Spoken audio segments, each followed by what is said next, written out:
حضرات پیارے نبی صلی اللہ علیہ وسلم نے کتب احادیث میں عیادت پر ابھارتے ہوئے بہت سارے فضائل بھی بیان کیے ہیں۔ ہم بیمار انسان کی بیمار پرسی کے لیے جاتے ہیں، عیادت کے لیے جاتے ہیں، معلوم ہے کتنی فضیلتیں ملتی ہیں۔ اللہ اکبر، پیارے نبی ایک حدیث میں فرماتے ہیں کہ جو شخص صبح اپنے کسی بیمار بھائی کی عیادت کے لیے جاتا ہے، شام تک اس شخص پہ 70,000 فرشتے دعا کرتے رہتے ہیں اس شخص کے حق میں، اور شام میں جو شخص اپنے بیمار بھائی کی عیادت کے لیے جاتا ہے، صبح تک 70,000 فرشتے اس کے حق میں دعائے رحمت کرتے رہتے ہیں۔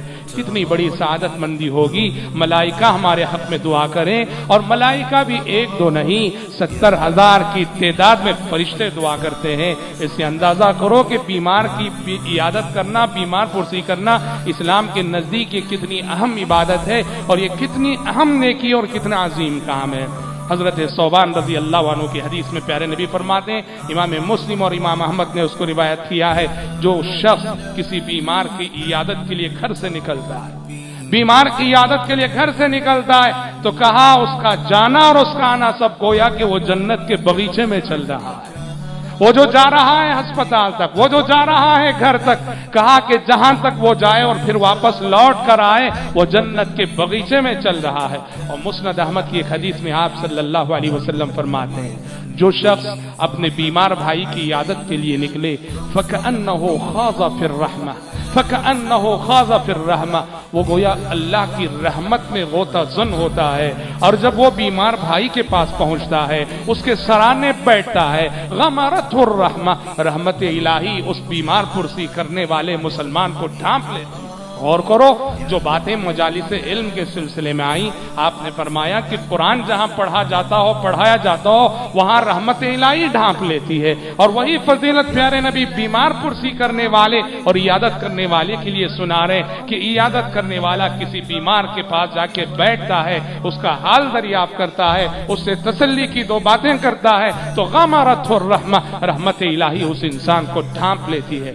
امام بخاری نے الادب المفرد میں اور امام ابن ماجہ نے اپنی سنن میں یہ حدیث روایت کی کہ جب انسان اپنے بیمار بھائی کی عیادت کے لیے جاتا ہے تو آسمان سے ایک ندا دینے والا ندا دیتا ہے، ایک اعلان کرنے والا اعلان کرتا ہے، اور ایک دوسری روایت میں ہے قال اللہ تعالی، کہ یہ ندا اللہ کی ہوتی ہے، یہ فرمان اللہ کا ہوتا ہے، یہ اللہ کہتا ہے، یہ اللہ فرماتا ہے۔ کیا کہتا ہے؟ عیادت کے لیے جو شخص جا رہا ہے اس سے اللہ کہتا ہے طبت وطاب ممشاک وتبوأت منزلۃ فی الجنہ، کہا کہ تم بڑے اچھے انسان ہو، تم بڑے اچھے انسان ہو، وطاب ممشاک، تمہارا یہ چلنا بہت مبارک ہو، وتبوأت منزلۃ فی الجنہ، اور یہ قدم اٹھا کر اپنے بیمار بھائی کے پاس جا کر تم نے جنت میں اپنا گھر بنا لیا، جنت میں تم نے اپنی جگہ مضبوط کر لی۔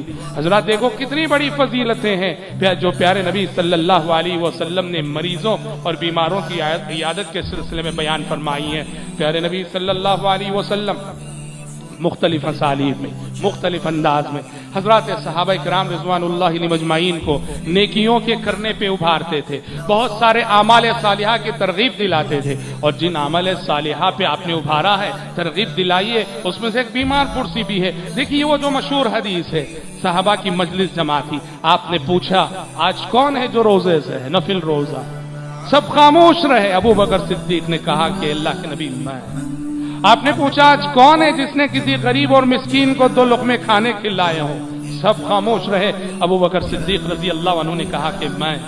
آپ نے پوچھا کہ آج کون ہے جس نے اپنے کسی بیمار بھائی کی عیادت کی ہو؟ سب خاموش رہے۔ ابو بکر صدیق رضی اللہ عنہ نے کہا کہ میں۔ آپ نے کہا کہ آج کون ہے جو کسی جنازے کے ساتھ گیا ہو؟ ابو بکر صدیق رضی اللہ عنہ نے کہا کہ میں۔ پیارے نبی نے کہا کہ جس شخص کی عملی زندگی میں یہ 4 نیکیاں جمع ہو جائیں اس شخص کو جنت میں جانے سے کوئی چیز روک نہیں سکتی۔ ایک اسلوب ہے آپ صلی اللہ علیہ وسلم کا، سوال کر کے، دوسروں کے سامنے سوال کر کے دوسروں کو ابھارنا ان نیکیوں پر اور ان اعمال صالحہ پر۔ اور حضرات ہمارا رشتہ دار ہے، ہمارا پڑوسی ہے، ہم سے ملنے جلنے والا ہے، ہمارا دوست ہے، ہمارا شناسہ ہے، ہمارے محلے والا ہے، ہماری گلی والا ہے، بیمار ہوا اور ہم نے عیادت نہیں کی، بیمار ہوا ہم نے عیادت نہیں کی، آپ جانتے ہو اس بیمار انسان پہ کیا گزرے گی؟